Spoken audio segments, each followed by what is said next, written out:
Welcome to the third and final part of my lecture on consciousness and our interactions with the material world. In my prior two videos, I discussed the brain, mind, body, spirit, and will. In this one, we will explore the soul. Now, the soul is either the spirit or the combination of flesh and spirit. You see, it has a dual meaning depending on the context. In other words, it refers to one complete being, as when man became a living soul in Genesis 2 verse 7, or it can simply mean the spirit itself, when it is in a body of flesh, as when David in Psalms 42 verse 6 said that his soul was downcast within him. As I mentioned in the previous lecture, a human being or human consciousness, as that term connotes, is not just a bipedal body with gray matter and a pulse. We are not all flesh.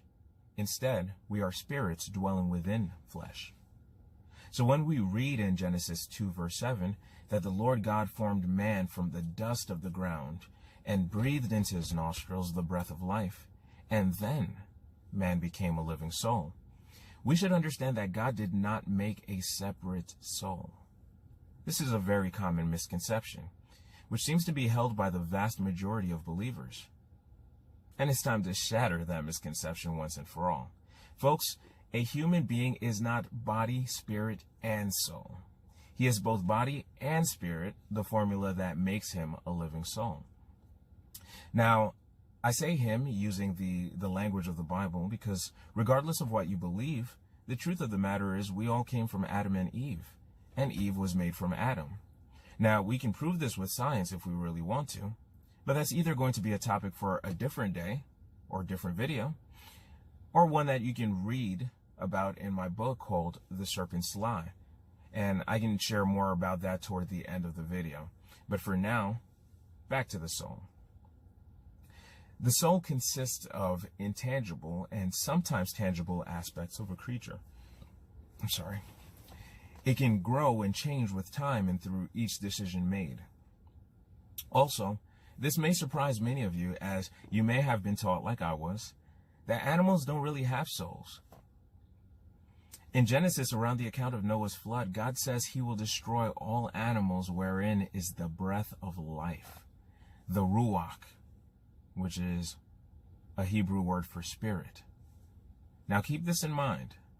Nefesh is a Hebrew word for soul.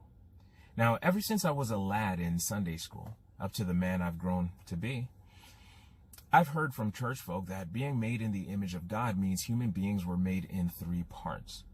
After all, God is Father, Spirit, and Son, right? Well, not quite. See, this is the doctrine of the Trinity. It's a doctrine for a word that does not appear in any of my Bible translations.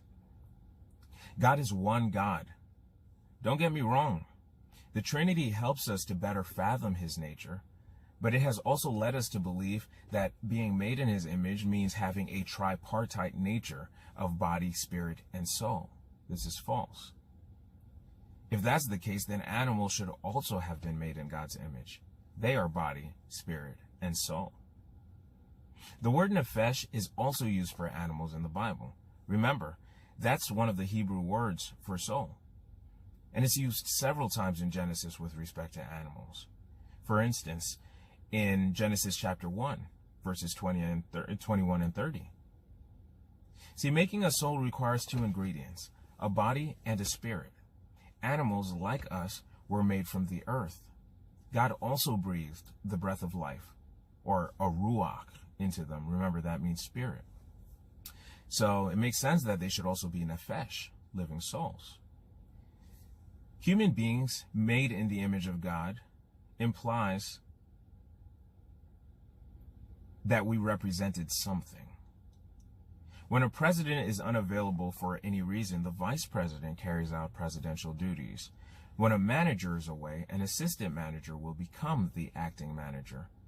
God is all-knowing and omnipresent, but when the concentration of his glory and presence was in the heavens and not on earth, we were supposed to represent God with dominion over all the earth until we sinned in the Garden of Eden. Tragic story. But here's more on the dual nature of man. In Genesis 3:19, God promised death to mankind so that one day we could be removed from our corrupt bodies and given new ones. In the sweat of your face shall you eat bread till you return to the ground.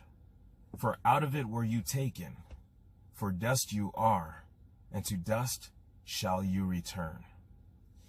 This verse set the tone for another found in Ecclesiastes 12 verse 7, which says, "Then shall the dust return to the earth as it was," that's human beings, "and the spirit shall return unto God who gave it."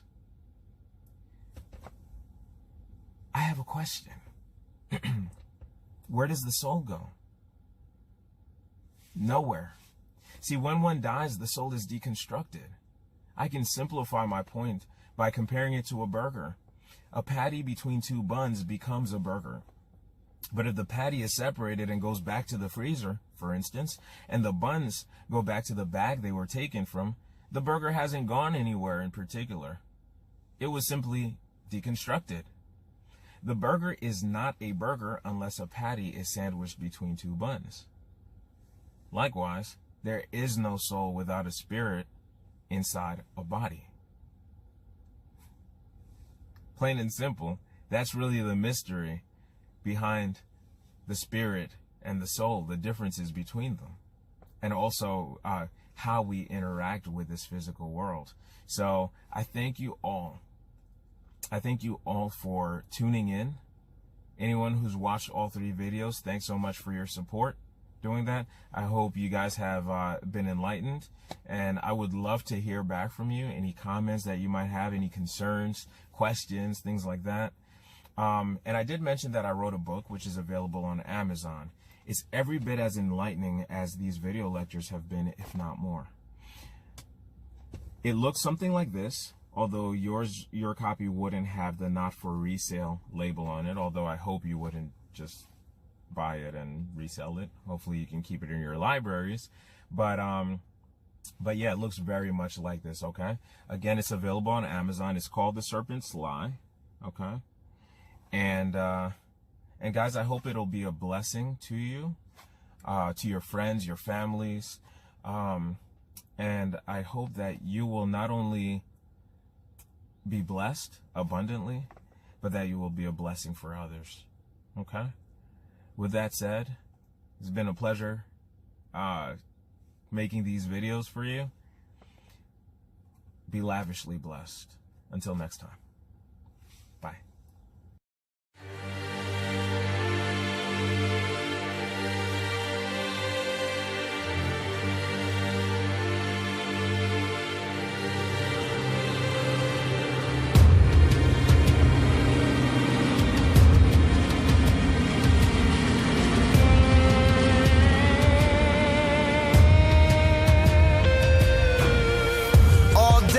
I dream about salvation for me, my friends, my family, every single nation.